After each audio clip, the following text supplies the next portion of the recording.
নমস্কার বন্ধুরা, আমি শ্রাবণী। আমি চলে এসেছি আরও একটি রেসিপি নিয়ে। চলো রেসিপিটি তাহলে একবার দেখে নিই। আজকের রেসিপি ডালপুরি। আমরা ডালপুরি খেতে প্রায় অনেকেই পছন্দ করি। আমি আজকে যেভাবে ডালপুরিটা বানিয়ে দেখাবো, একদম দোকানের মতো স্বাদ হবে। ডালপুরিটা খাওয়ার সময় মনে হবে দোকান থেকে কিনে এনে খাচ্ছি। আমার ভিডিওটা পুরোটা দেখার অনুরোধ রইল। আজকের এই ডালপুরিটা ছোলার ডালের ডালপুরি, সেজন্য ছোলার ডাল লাগবে। ডালপুরিটা বানানোর জন্য ছোলার ডাল নিয়েছি। ডালকে কয়েকবার জল পাল্টে ভালো করে পরিষ্কার করে ধুয়ে নিতে হবে।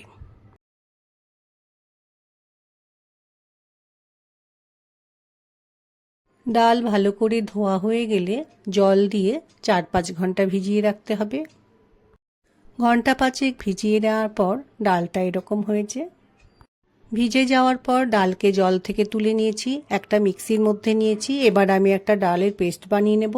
ডালের মধ্যে অল্প পরিমাণ জল দিয়ে পেস্ট বানিয়ে নেব। ডালের পেস্ট একদম মিহি হবে না, একটু দানা দানা থাকবে।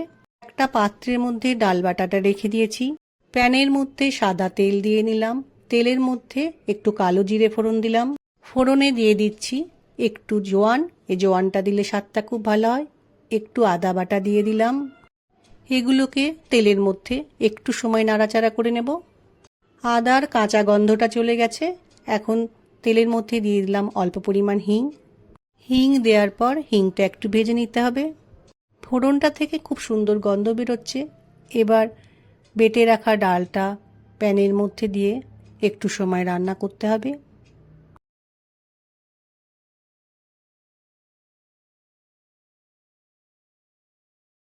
এখন ডাল বাটার মধ্যে দিয়ে নিলাম পরিমাণ মতো নুন।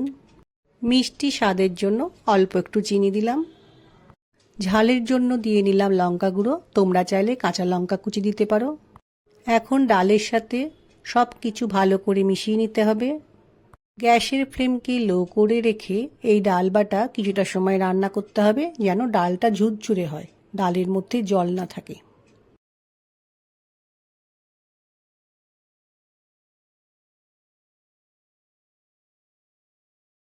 আস্তে আস্তে ডালটা কি সুন্দর ঝুরঝুরে হয়ে যাচ্ছে। আমি কিন্তু এখন একটা মশলা দেব ডালের মধ্যে। গোটা জিরে, ধনে, মৌরি ও শুকনো লঙ্কা নিয়ে তাওয়াতে গরম করে গুঁড়ো করে নিয়েছি। সেই ভাজা মশলাটা এবার ডালের মধ্যে দিয়ে খুব ভালো করে মিশিয়ে নেব। এই ভাজা মশলাটা দিলে ডালপুরির স্বাদটা অসাধারণ হয়। ডালপুরি বানানোর জন্য পুরের ডালটা আমার একদম রেডি হয়ে গেছে। আমি একটা পাত্রে ঢেলে নিয়ে ঠান্ডা করে নেব। ডালপুরির পুরটা তৈরি করে নিয়ে ঠান্ডা করতে দিয়েছি। এখন আমি ময়দা মেখে নেওয়ার জন্য একটা পাত্র নিয়েছি। পাত্রটার মধ্যে কিছুটা পরিমাণে ময়দা নিয়ে নিলাম। ময়দার মধ্যে পরিমাণ মতো লবণ দিলাম, চিনি দিয়ে নিলাম, সাদা তেল দিয়ে নেব পরিমাণ মতো। তোমরা চাইলে তেলের বদলে ঘিও দিতে পারো। এবার একটু ভালো করে ময়ানটা দেওয়ার পর ময়দাটা মেখে নিতে হবে। ভালো করে একটু সময় মাখতে হবে। হাতের মধ্যে মুঠো মতো হলে ময়দাটা জানতে হবে ময়ানটা ঠিকঠাক আছে। এখন আমি ময়দার মধ্যে অল্প অল্প করে জল দিয়ে ময়দাটা ভালো করে মেখে নেব। ময়দাটা ভালো করে মেখে নেওয়ার পর হাতের মধ্যে একটু সাদা তেল নিয়ে ময়দার ডোতে মিশিয়ে নিয়ে আরও একটু ভালো করে মেখে নেওয়ার পর ময়দার মাখার পাত্রটা একটা ঢাকা দিয়ে 30 মিনিট মতো রেখে দেব। এই ময়দাটা যত ভালো মাখা হবে ডালপুরিটা খেতে কিন্তু তত টেস্টি হবে।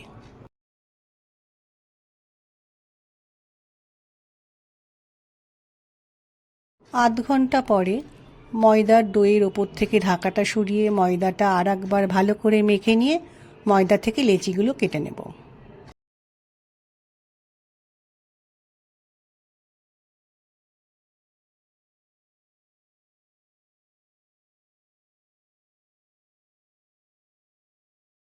ময়দার লেচিগুলোকে হাতের সাহায্যে একটু গোল গোল করে বানিয়ে নিতে হবে।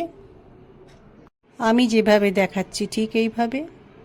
এবার একটা একটা করে লেচিগুলোর মধ্যে ডালের পুরটা ভরে নিতে হবে। লেচিগুলোকে হাতের সাহায্যে গোল করে নিয়ে তার মধ্যে ডালের পুরটা দিতে হবে। আমি যেভাবে দেখাচ্ছি ঠিক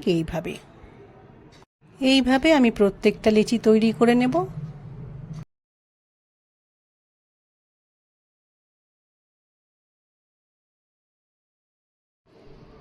লেচির মধ্যে ডাল দিয়ে এই মুখটা বন্ধ করার সময় একটু সাবধানে ঠিক করে করতে হবে, না হলে ডালগুলো বেরিয়ে যেতে পারে।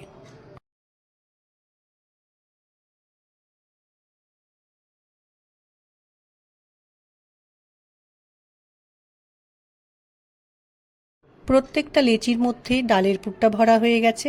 এবার আমি ডালপুরিগুলো বেলে নেব। ডালপুরিটা বেলে নেওয়ার জন্য প্রথমে চাকতি বেলনাতে একটু সাদা তেল লাগিয়ে নিলাম। এখন লেচির মধ্যে একটু তেল মিশিয়ে নিয়ে লেচিটা আস্তে আস্তে গোল আকারে বেলে নেব।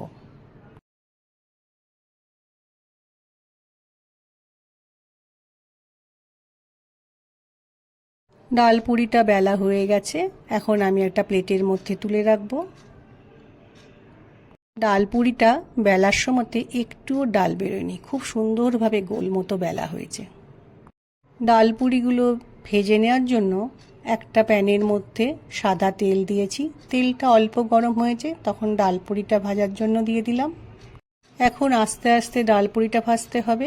আমি যেভাবে দেখাচ্ছি ঠিক এইভাবে একদিক ভাজা হয়ে গেলে উল্টে দিয়ে আর এক দিকটা ভালো করে ভেজে নিতে হবে।